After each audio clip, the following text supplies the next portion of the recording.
Em, Muy buenas tardes a todos, muchas gracias por su asistencia. Estamos en una nueva reunión virtual, sobre todo para conversar sobre crisis empresarial y responsabilidad de los administradores por obligaciones sociales. Primero, dar las gracias a Margarita Piñuelas de la Universidad de Alcalá de Madrid, España, que nos acompañará y de hecho dará una ponencia sobre este tema. También nos acompaña Edison Tabra, profesor de la Maestría en Derecho de la Empresa y doctor por la Universidad de Navarra, España. La dinámica es, bueno, Margarita va a dar una pequeña ponencia, luego Edison Tabra dará unos apuntes sobre desde la perspectiva y desde la situación peruana. Y mientras tanto, ustedes pueden realizar las preguntas que consideren pertinentes a través del chat, que al finalizar las ponencias se las retransmitiremos a los ponentes. Bueno, muchas gracias Margarita, muchas gracias Edison por estar con nosotros y nada, el piso es suyo. Hola, buenas tardes a todos. Muchas gracias al doctor Tabra por haberme invitado a realizar esta ponencia con ustedes y darme la oportunidad de conocerles y de compartir un rato de conocimiento con ustedes. El tema que les propongo yo creo que es de máxima actualidad porque habla de crisis empresarial y responsabilidad de los administradores por obligaciones sociales. Por fortuna o por desgracia, yo creo que por desgracia, pero desde hace muchos años en nuestro país, al menos en España y lo que es la Comunidad Europea, estamos viviendo, bueno, y a nivel internacional también, pero por lo que más cercano me toca, estamos viviendo una crisis empresarial considerable de la cual estamos remontando como comentaba en la charla anterior, en los últimos 2 o 3 años, pero que de nuevo la crisis sanitaria que estamos viviendo pues está recrudeciendo situaciones y volviendo a situaciones que creíamos ya un poquito pasadas, ¿no? Empezando con la exposición, yo les voy a hablar de esta norma de responsabilidad por obligaciones sociales que tenemos en derecho español, que es el artículo 367 de la Ley de Sociedades de Capital.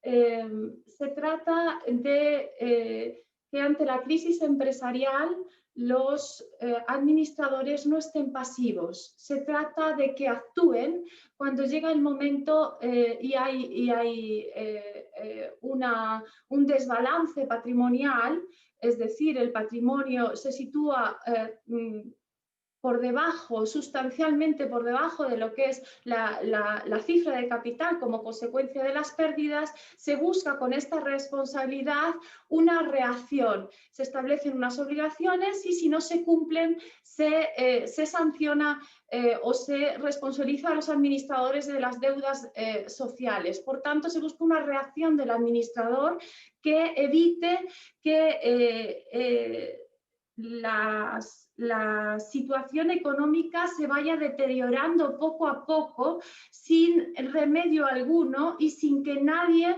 los administradores que son los encargados de su gestión, pongan una solución o frenen la dinámica o tomen las decisiones que tienen que tomar en el momento. ¿Por qué? Esto es muy importante porque cuando la crisis se agudiza, los intereses que están involucrados no solamente son los intereses de los accionistas o de los socios en general, que evidentemente ven disminuida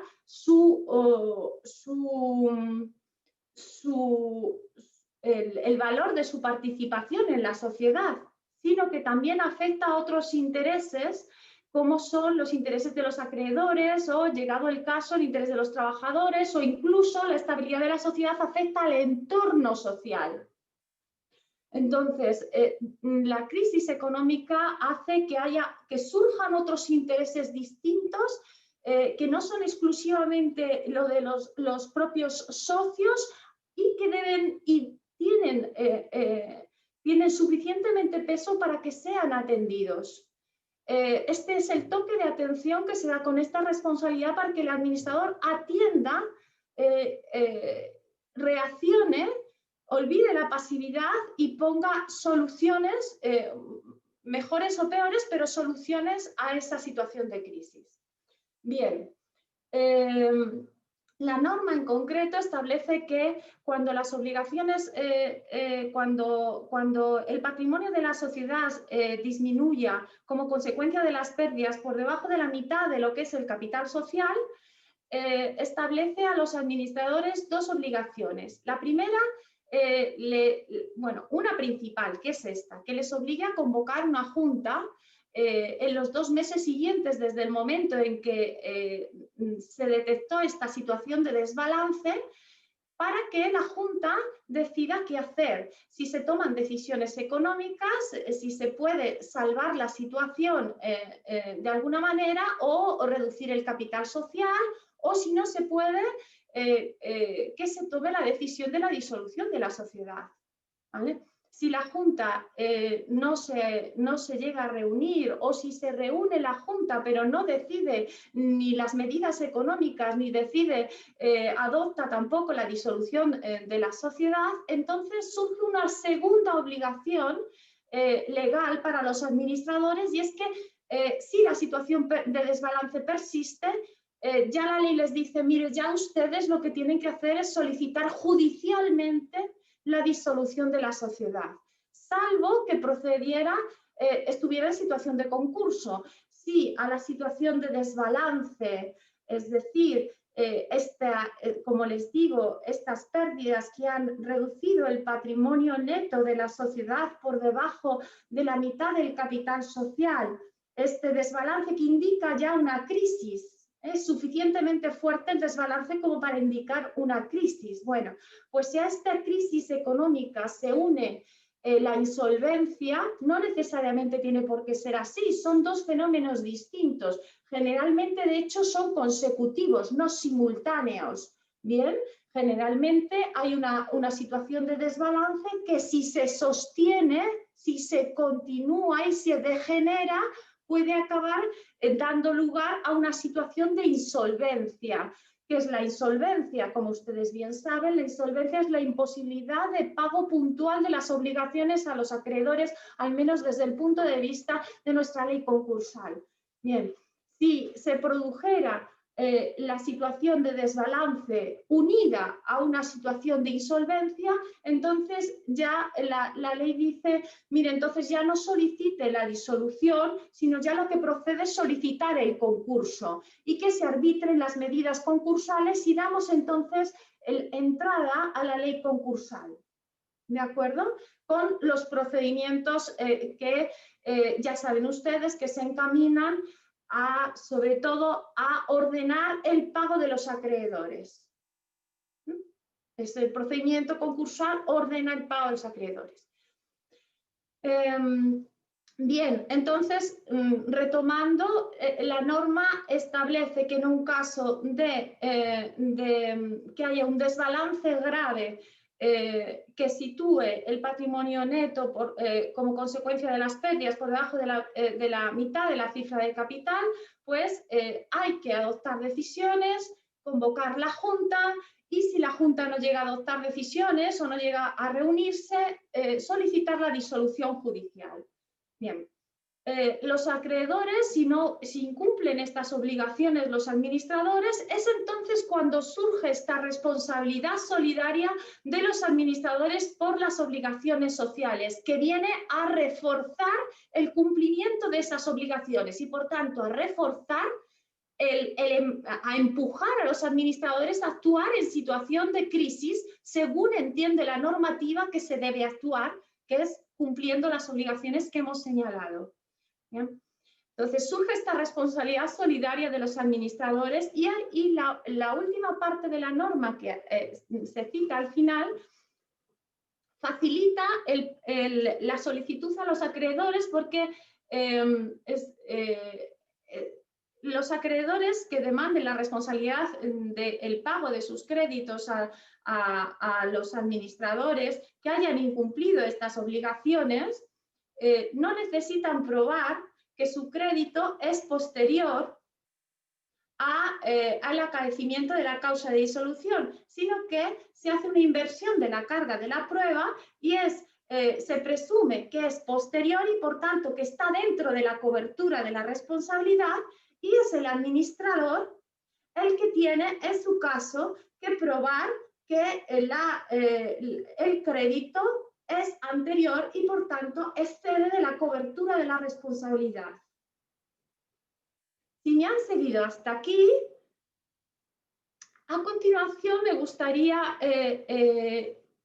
para que entiendan mejor la normativa, ver cuáles son sus antecedentes y cómo se ha ido construyendo a lo largo del tiempo. Esto es la evolución normativa. El punto de arranque es el artículo 150 de la Ley de Sociedades Anónimas de 1951, que recoge como causa de disolución el desbalance grave entre el patrimonio neto y la cifra de capital. En este caso, en la proporción de desbalance se establecía el patrimonio neto tendría que ser inferior a un tercio o inferior a un tercio de la cifra de capital. Pero establecía esa causa de disolución, pero tenía un defecto. La norma no se establecían mecanismos para hacer efectiva la disolución. Decía, disuelvan entonces, pero no se establecían obligaciones de disolución.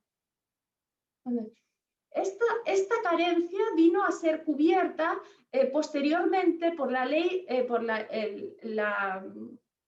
el texto refundido de la Ley de Sociedades Anónimas de 1989, que en el artículo 262 recogía también esta responsabilidad, la causa de disolución también por pérdidas asociadas al desbalance. En este caso, la norma ya acercándose a lo que es la normativa completamente, a lo que es la normativa actual, el desbalance lo cifró ya para la intervención, se cifró el desbalance en que el patrimonio neto fuera inferior a la mitad del capital social, ya no un tercio. Se modificó a la mitad, ¿vale? O sea, ya actuamos un poco antes. El desbalance entonces se situó en la mitad. El patrimonio neto situado por debajo de la mitad de la cifra de capital. Y asociado a esa causa de disolución se estableció, ahora sí, mecanismos para hacer efectiva esa disolución. ¿Qué dos mecanismos? Las obligaciones que les he contado antes, la obligación de convocar la Junta en el plazo de 2 meses desde que conocieran o hubieran debido de conocer la causa de disolución, y también, si no se lograse ese acuerdo de la Junta, o no se llegase a ni siquiera celebrar la Junta por lo que fuera, se establece la obligación de solicitar judicialmente la disolución. Es más, incluso estos son obligaciones para los administradores, pero también para reforzar aún más que se consiga el efecto, que se consiga parar la marcha de la sociedad cuando aún queda patrimonio y que no se siga degenerando, se habilita también a que cualquier interesado pueda solicitar la disolución judicial llegado a ese punto. Entonces, obligación de los administradores de actuar y facultad de cualquier interesado para solicitar la disolución judicial. Asociada a estas obligaciones, para reforzar las mismas, se estableció una responsabilidad, que es que el artículo 262 en ese momento, y que después se trasladó la redacción del 262 tal cual prácticamente al artículo 105 de la Ley de Sociedades de Responsabilidad Limitada de 1995, bueno, pues se estableció una responsabilidad asociada. Pero esta responsabilidad no era como la actual que hemos comentado al inicio de la exposición, sino que establecía la responsabilidad solidaria de los administradores por todas las obligaciones sociales. ¿Cómo reacciona el incumplimiento por parte del administrador de este deber? ¿Cuál era la naturaleza de esta responsabilidad? Pues no había duda, no se supuso una duda por parte de la doctrina en calificarla como responsabilidad sancionadora. ¿Por qué? Porque no se exigía realmente un daño. Se asumía el cumplimiento de unas obligaciones de la sociedad. pero no se asociaba a un daño. Tampoco se exigía una relación de causalidad para establecer la responsabilidad entre el incumplimiento del deber de solicitar la disolución y las deudas de la sociedad. No hay una relación de causalidad, no se establecía, ni se exigía, ni para nada a partir de la norma. De esto derivó que la mayor parte de la doctrina no tuvo duda en calificar la responsabilidad como sancionadora, porque no rige el patrón indemnizatorio propio de estas responsabilidades de indemnización, ¿no? Quedaba en la duda, y esto se discutió un poco más, si la responsabilidad era objetiva o no.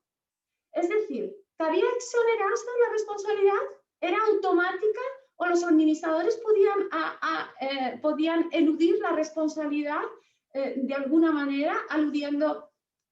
Esto se discutió, pero triunfó la idea en la doctrina y en la jurisprudencia de que sí cabía la exoneración, que si el administrador lograba demostrar que había llevado a cabo una actuación tendente a paliar la crisis o a reequilibrar el patrimonio social, aunque no hubiera tenido éxito, una mínima, si demuestra una mínima diligencia, la responsabilidad puede lograr ser exonerada. El último retoque normativo que sufre esta norma lo vemos en la reforma de 2005. Esta responsabilidad, la extensión de la responsabilidad por todas las deudas de la sociedad pareció excesiva, pareció que efectivamente era sancionadora, pero muy sancionadora. Era un peso muy considerable sobre los hombros del administrador o los administradores. Entonces, se recortó en la línea con lo que ahora es la legislación actual y se redujo la responsabilidad a las deudas posteriores al acaecimiento de la causa de disolución. Las deudas posteriores al acaecimiento de la causa de disolución, no las anteriores, sino las posteriores. Es decir, lo cual parece que tiene cierto sentido, ¿no? Una vez que el administrador incumple su obligación, pues la consecuencia es que no has hecho lo que debías, no has parado la situación de degeneración económica, asume tú las consecuencias o contribuye tú a asumir las consecuencias de esa falta de actuación, de esa inacción que se han provocado por tu falta de diligencia realmente, ¿no? Y además se añadió la presunción que ustedes, que les he comentado inicialmente y que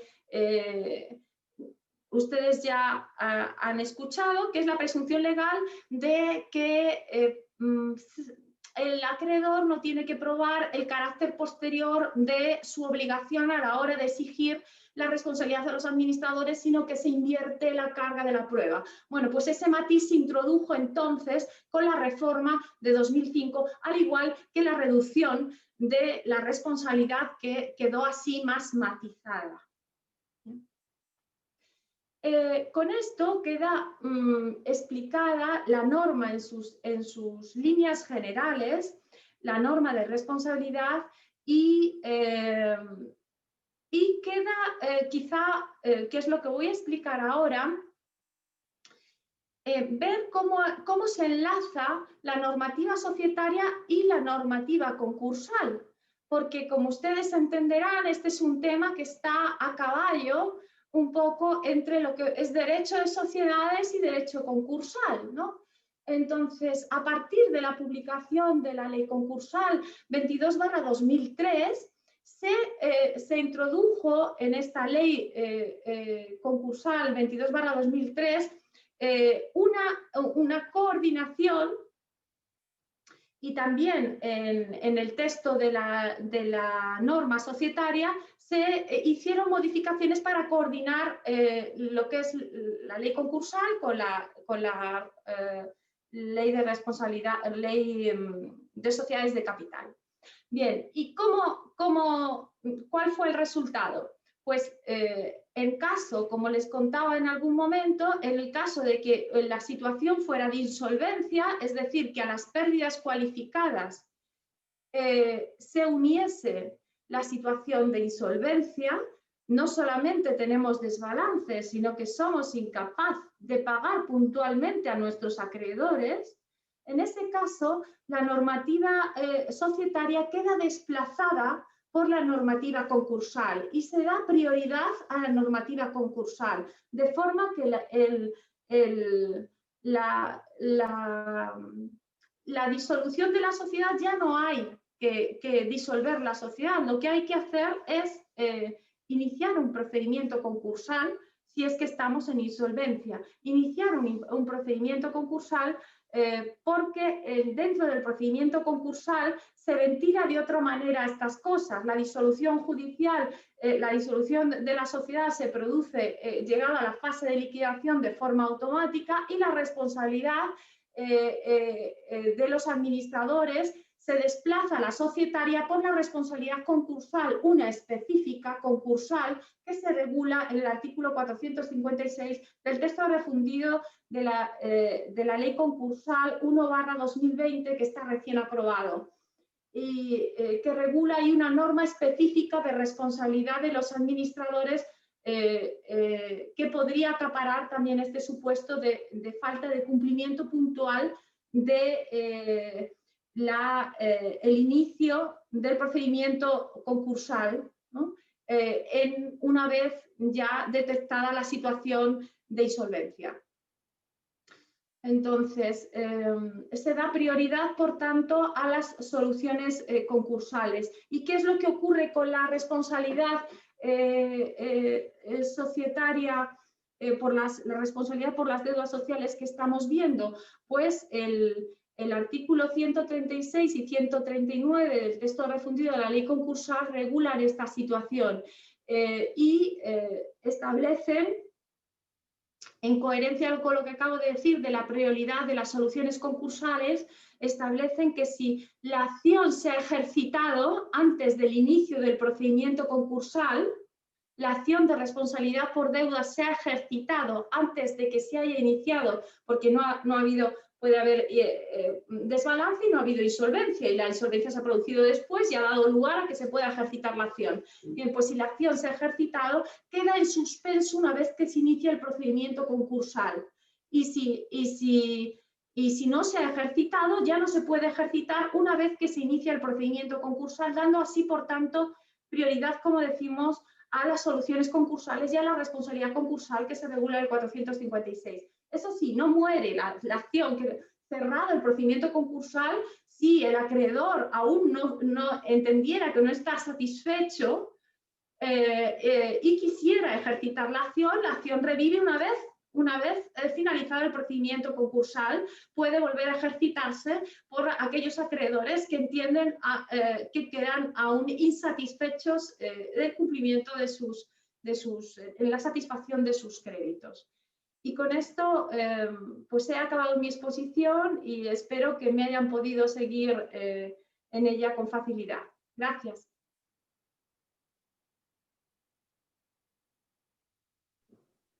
Bueno, muchas gracias, Margarita. Muy interesante la exposición que has dado. Agradezco también a la maestría por la invitación. En realidad, yo voy a hacer alguna serie de apuntes en virtud a la legislación nacional.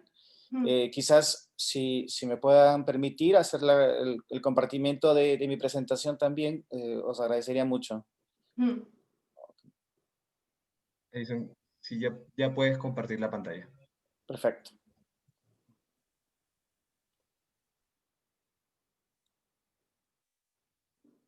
Bien, en realidad yo planteo básicamente dos puntos. El primero es, complementando a lo que ha dicho Margarita, en el tema de la responsabilidad del administrador concursal, ¿no? Que básicamente también sigue la línea de lo que es España. Nuestra legislación ha seguido en buena parte, ya la legislación española ha tomado cuenta en muchos casos las pautas y los cambios también que se han hecho. Y también, como segundo punto, quiero plantear el ámbito de las buenas prácticas de buen gobierno corporativo aplicadas al ámbito concursal.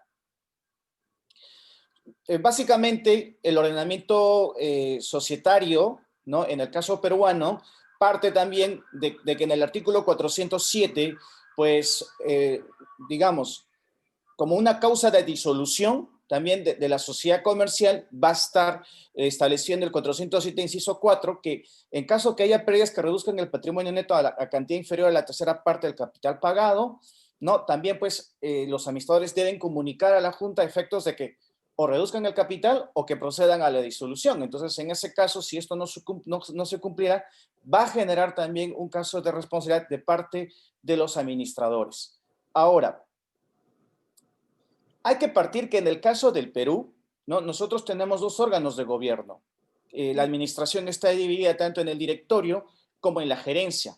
En el caso del directorio, pues vamos a encontrar que su responsabilidad y el marco que la regula se va a encontrar básicamente en los artículos que van del 177 al 184 de la Ley General de Sociedades. Aquí se va a regular, ¿no? Principalmente, pues, la conducta de parte de los administradores, y se va a establecer una serie de lineamientos que van a dirigir en qué casos habrá o no responsabilidad de parte de estos. Justamente, ¿no? El artículo 177 nos dice que si los actos de los administradores, en este caso los miembros del directorio, generan daños y perjuicios a la sociedad y que también estos han sido o hayan sido realizados con dolo, con abuso de sus facultades o negligencia grave, esto va a implicar también un caso de responsabilidad que luego puede tener consecuencias civiles o hasta incluso penales.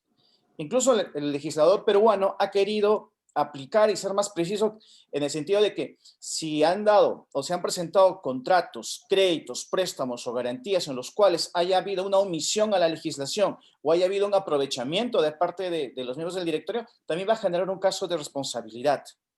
También, si hay un caso de omisión a los conflictos de interés, o sea, si es que los miembros del directorio o el directorio no informa de que hay algún conflicto de interés en el ejercicio de sus funciones, pues evidentemente también esto va a generar un caso de responsabilidad. Digo esto porque esto, cuando lo trasladamos al ámbito concursal, también los administradores concursales pues tienen que desempeñar una conducta que va acorde a lo que es el cumplimiento de los deberes fiduciarios. Entonces, en ese sentido, si su conducta va o encausa dentro de los supuestos de lo que establece la Ley General de Sociedades, también pueden ser sujetos a una responsabilidad, y que también, si esto, dentro de una crisis de insolvencia en la que se encuentra la empresa, se detecta pues que los administradores han incurrido en aprovechamiento, ¿no?, de su cargo para un beneficio personal, pueden ser justamente objetos de un tema de responsabilidad y evidentemente corregir un tema de sanción. Ahora bien, la forma como en el ámbito societario se sanciona a los miembros del directorio es a través de la pretensión social de responsabilidad, que puede ser colectiva o individual. Y en ese sentido, pues esto puede ser promovido por los accionistas, quienes deberán demostrar, ¿no?, que hay o existe responsabilidad de parte de los miembros del directorio o del directorio como tal. Ahora bien, si esto lo aplicáramos también al ámbito concursal, pues evidentemente los acreedores, si denotan que sus intereses se perjudican o están siendo perjudicados por parte del administrador concursal, pueden también en sesión de junta, pues indicar ello para que pueda promoverse también lo que es la remoción. Ahora, dicho esto, quiero mencionar que en el caso peruano, al tener nosotros un órgano de gobierno llamado la gerencia, pues aquí esta labor va a ser mucho más parecida a la que hace el administrador concursal. ¿Por qué? Porque el gerente tiene una labor eminentemente ejecutiva, a diferencia del directorio, que tiene una labor más colegiada y periódica. Entonces, cuando hablamos de la gerencia, evidentemente su labor va a estar también siendo objeto de supervisión por parte, en el caso societario, sea del directorio o sea de la Junta General de Accionistas, cuando nos encontramos que el directorio no existe o no se ha estatuido. Entonces, en este caso, la gerencia evidentemente también puede ser objeto de una pretensión de responsabilidad, ser removido como tal, ¿ya? Y también, si se demuestra que su conducta o su labor ha ido en contra de los intereses de la sociedad, también puede ser objeto, pues, de una pretensión social que también pueda tener connotaciones o civiles o penales. Evidentemente, en el caso tanto de la responsabilidad del directorio o de la gerencia, existe pues un tiempo de caducidad para ejercerla que van a 2 años desde que concluye su trabajo. Ahora bien, antes de pasar a enfocar el ámbito concursal netamente, quiero enfocar que el artículo 151 del anteproyecto de la Ley General de Sociedades nos habla ya de lo que es la discrecionalidad, en lo que es su protección. Aquí básicamente el legislador lo que está proponiendo es el Business Judgment Rule, que evidentemente tiene como función de que toda la carga de la prueba, ¿no?, va a estar pues de parte de quienes demandan o acusan a los administradores, pero también es más de que va a buscar proteger a la labor del administrador, porque tanto los órganos jurisdiccionales, en este caso, pues no van a entrar a evaluar el fondo, ¿no?, de su labor, sino básicamente a ver la parte de forma, ¿no? Y eso es una innovación que se quiere estipular y que evidentemente si lo trasladáramos al ámbito concursal, también, en caso se estime denunciar a los administradores concursales o al administrador concursal, pues de aplicarse o de estar vigente el artículo 151, pues el juez no tendría por qué, bueno, en este caso el órgano administrativo no tendría por qué no entrar a evaluar el fondo, sino básicamente la forma.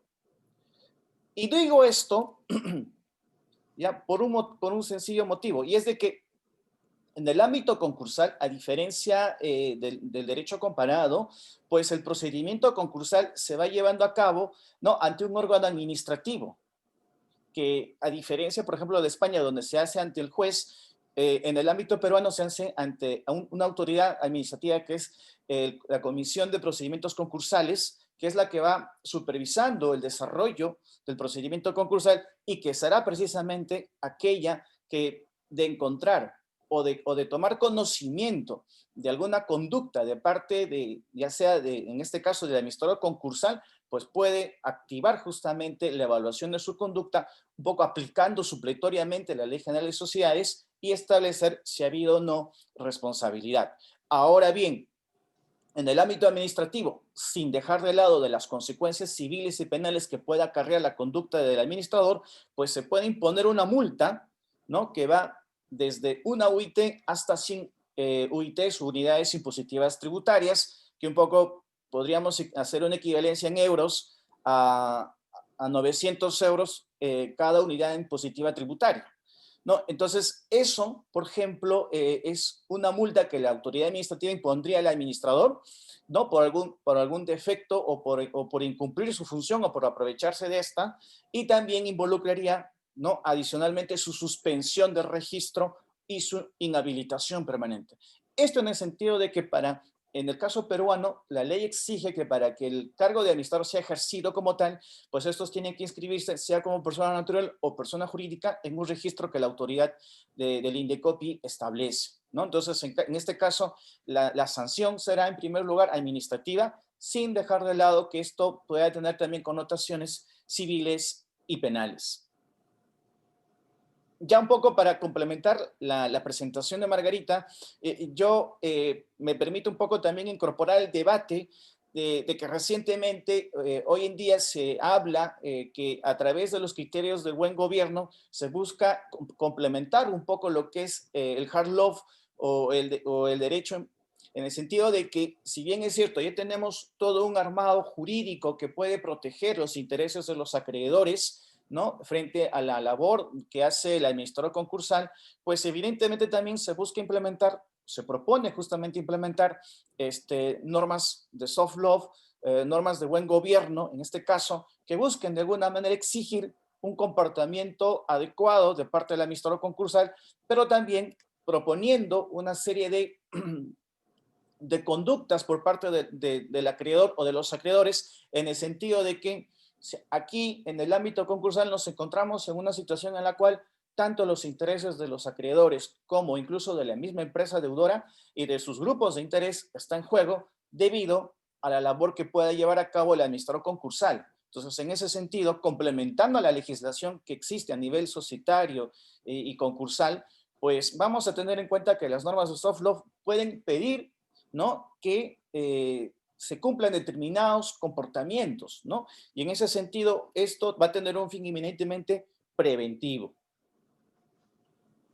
Aquí, básicamente, y con esto termino, es que se va a buscar que haya un involucramiento, o un mayor involucramiento por parte de los acreedores, ¿no? Que en el ejercicio de sus derechos pueden ir evaluando o supervisando la labor del administrador concursal a efectos de determinar que no incumpla o no tenga aversión a incumplir de manera ilegal, ¿no? O ilegítima de su labor como tal.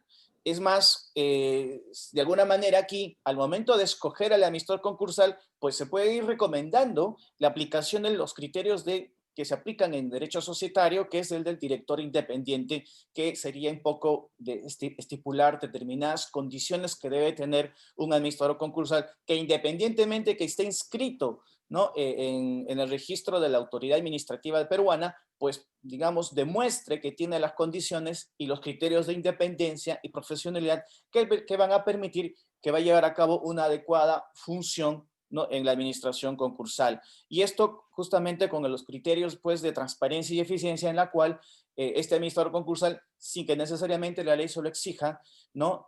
Pueda ir informando a la Junta de Acreedores sobre su trabajo y también ir informando, pues, a la autoridad administrativa, ¿no? sobre las labores que vaya haciendo. Esto justamente con el sentido de cautelar los intereses de los acreedores, que si bien es cierto ya están perjudicados porque nadie quiere que una empresa ingrese a una situación de insolvencia, pues lo que se busca es que en el fondo todos los acreedores puedan recuperar en parte, ¿no? o de manera total sus acreencias, ¿no? Y así bien es cierto, incluso la aplicación del procedimiento concursal va a tomar un tiempo, ¿no? Pues evidentemente se busca que las acreencias sean recuperadas, porque al final lo que se busca es una recuperación, ¿no? del crédito para seguirlo promoviendo y sobre todo en situaciones en las que nos encontramos, esto es mucho más evidente. Bueno, con esto he culminado mi presentación y bueno, agradezco mucho la invitación de la maestría y quedo abierto a las preguntas. Muchas gracias a eso, muchas gracias Margarita. Tengo aquí una consulta que es bastante larga.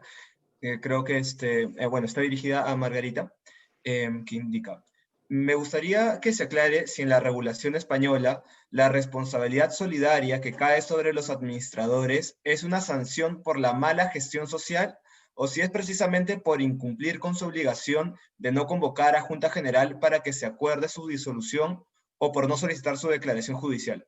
Mi duda surge ya que si se trata de una responsabilidad objetiva por la omisión de una obligación, no comprendo la lógica de excusar la responsabilidad si se demuestra diligencia para sobrellevar la situación de crisis. A ver, la respuesta sería que la responsabilidad que prevé el artículo 367 es una responsabilidad que se liga al incumplimiento de unas obligaciones concretas que hemos dicho que están referidas a una situación de crisis o en el contexto de una situación de crisis y que consisten, como hemos dicho, en la disolución, la no exigencia, la no convocatoria de la Junta para que se acuerde la disolución o se adopten medidas, o la no exigencia judicial.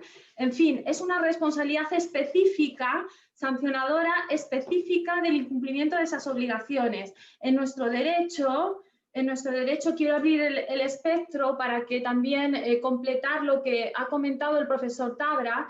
En nuestro derecho también, por supuesto, tenemos normas de responsabilidad por daños de los administradores. Evidentemente tenemos una acción social de responsabilidad que pretende reparar el patrimonio de la sociedad ante la falta de diligencia en general del administrador, y tenemos una acción de responsabilidad individual, artículos 241 y 238 respectivamente, acción de responsabilidad que pretende reparar el patrimonio individual del acreedor que se ha visto afectado por la falta de una actuación diligente del administrador al frente de la empresa, en general diligente o desleal del administrador al frente de la empresa.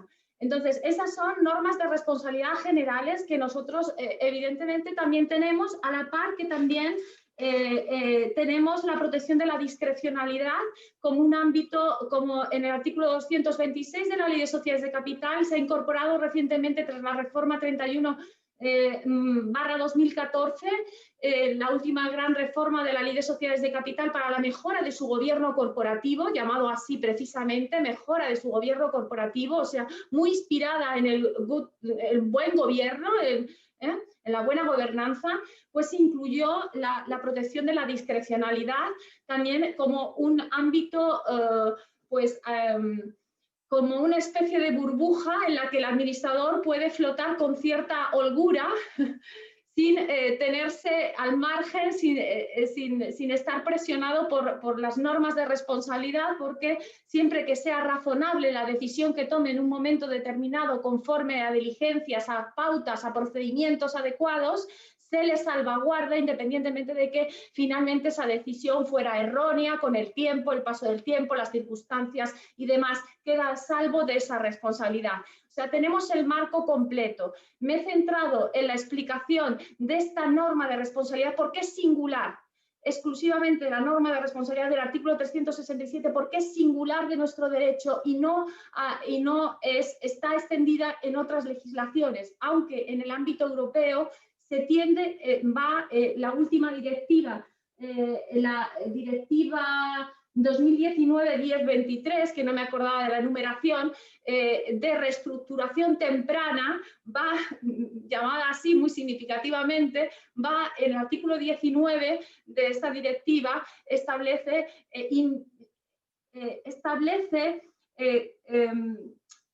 obliga a los estados a que sus administradores, ante una situación de insolvencia inminente, no ya existente, sino una previsión de insolvencia, actúen en favor no solamente en protección no solamente de los intereses de los socios o tal, sino actúen en interés también de los acreedores y otras partes interesadas, buscando evitar la insolvencia, dice el artículo 19, y buscando la conservación de la empresa. La medida conservativa de la empresa por la relación social. O sea, estamos en ese camino.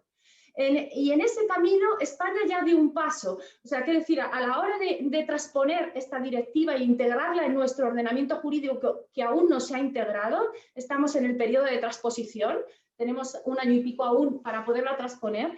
En lo que se refiere a las obligaciones, nosotros ya hemos dado un paso, que es precisamente estableciendo en este artículo 367 la obligación del administrador concreta y puntual de actuar en una situación que aún no es de insolvencia, que es de desbalance, que es precisamente de insolvencia si la queremos inminente o no, pero porque a lo mejor no llega ni tan siquiera, ¿no? Pero es una situación de desbalance. De crisis económicas. Ya pone, en esta norma ya se pone en valor al establecerse estos otros intereses que se quieren proteger y que la normativa comunitaria va en esa dirección. Pongan ustedes obligaciones a los administradores de que atiendan los intereses también de los acreedores y de otras partes ex antes, no solamente cuando ya tenemos el problema de la insolvencia, sino cuando la podemos resolver. Medidas preventivas que desde el ámbito de gobierno corporativo tanto se demandan, del buen gobierno, tanto se demandan, y que en nuestra normativa se van ya filtrando desde los deseos y las recomendaciones a la normativa imperativa. Se van ya filtrando. Y miren ustedes que la directiva comunitaria va en la misma dirección, que nosotros ya hemos dado un paso. No nos va a hacer gran esfuerzo la transposición en ese punto concreto de la directiva. Tendremos que hacer otros esfuerzos en otros puntos, ¿de acuerdo? Pero ya vamos en esa dirección. Y por eso he explicado aquí esta norma, porque es un tanto singular. Generalmente las normas, es una norma sancionadora porque como les digo, no se ajusta al daño realmente, sino que hace directamente, una vez producido el incumplimiento de una obligación, se establece una responsabilidad que son las obligaciones sociales. Usted se hace responsable de las obligaciones de la sociedad. ¿Y por qué se establece esta norma tan dura que no hay parangón en el resto de nuestro ordenamiento? Es siempre responsabilidad por daños. ¿Por qué? Precisamente para empujar la actuación de los administradores preventiva de la insolvencia. Es una norma que empuja la actuación de los administradores en el momento en el que tienen aún las riendas y que pueden hacer algo y deben hacerlo, ¿vale? Y por eso se establece esa responsabilidad especialmente que no tiene parangón, que ya les digo que no es lo normal, que es especial. Es más, otras normativas, ustedes habrán oído hablar del wrongful trading, del fraudulent trading o de la acción en complément passive del ordenamiento francés, que establecen también reglas de responsabilidad especialmente exigentes a los administradores. Pero ¿saben cuál es la diferencia?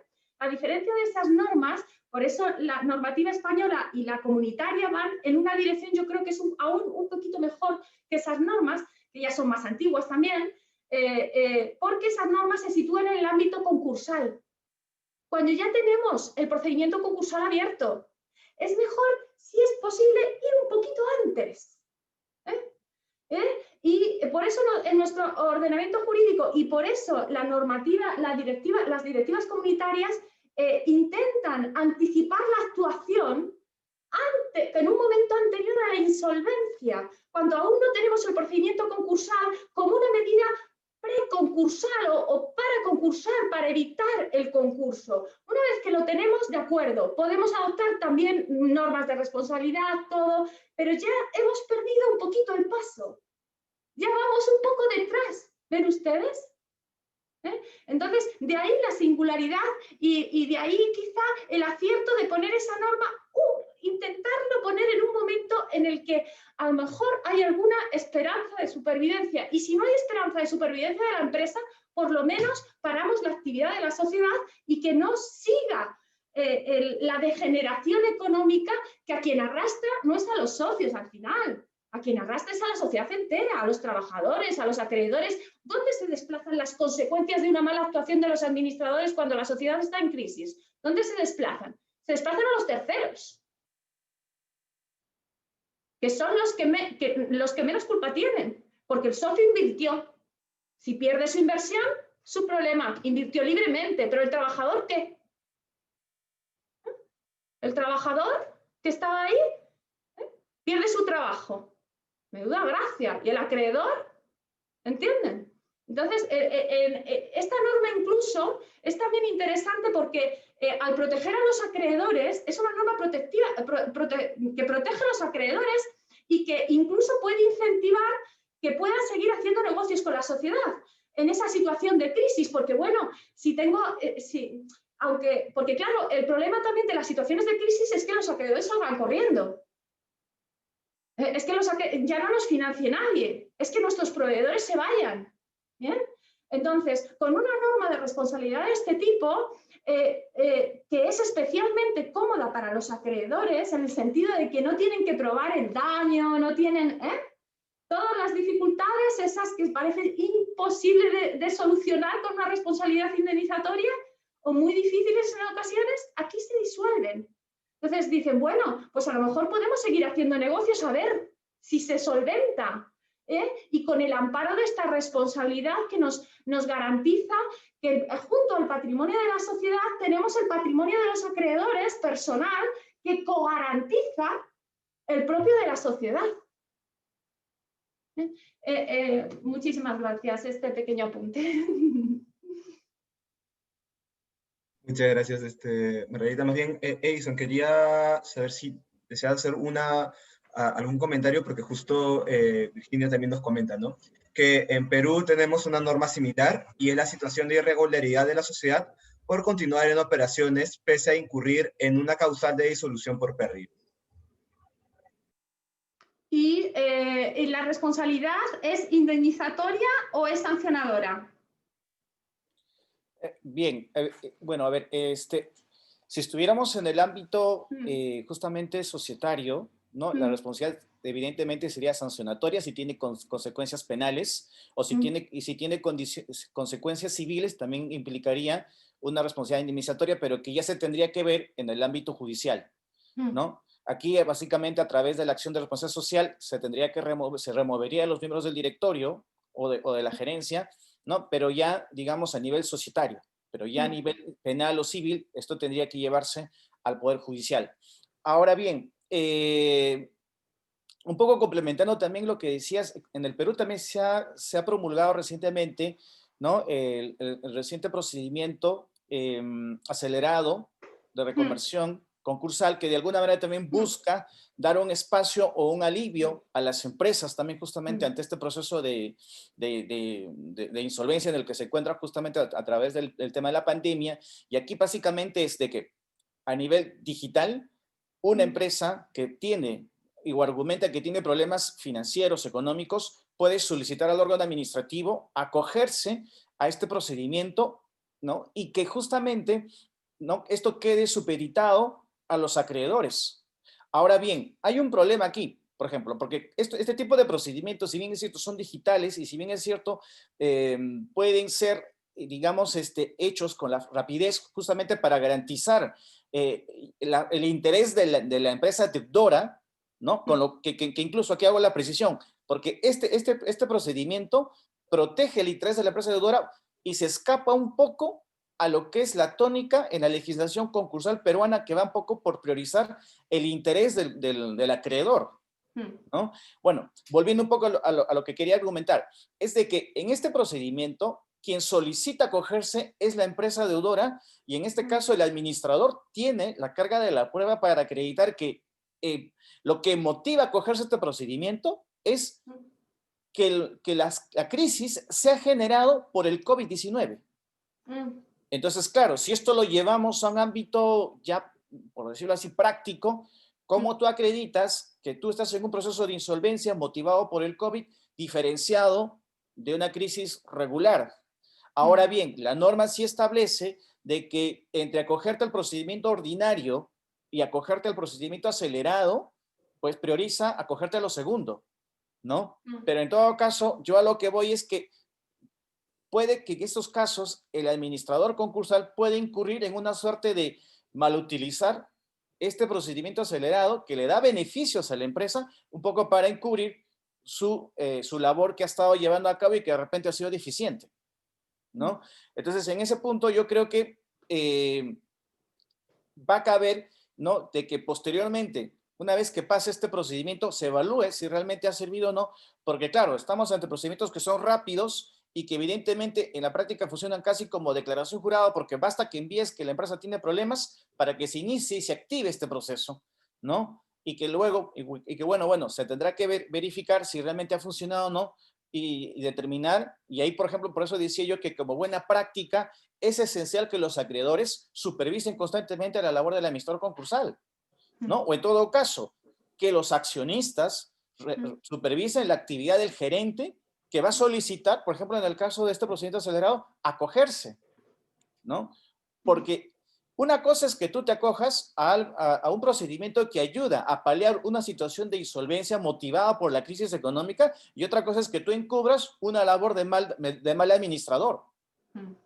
Entonces, en ese sentido, pues sí, es necesario que se hagan algunas precisiones, creo yo, en la norma, ¿no? No sé si con eso respondo a la pregunta, Belardo. Sí, muchas gracias. No sé si hay algún comentario adicional, porque justamente ya estamos sobre la hora, y bueno, si no hay algún comentario adicional para ir cerrando este encuentro virtual, de parte de Eison o de Margarita. Bueno, pues podemos cerrar. La verdad es que también me quedo con ganas de nombrar, pero solo lo voy a nombrar porque casi no nombrarlo en una charla sobre el tema que estamos hablando, pues casi es como un pecado, ¿no? Entonces, tengo que nombrar los procedimientos para concursales o preconcursales que nuestra normativa, imagino que la suya también, y podemos un poco intercambiar en 2 minutos impresiones. Nosotros tenemos los acuerdos de refinanciación, son también mecanismos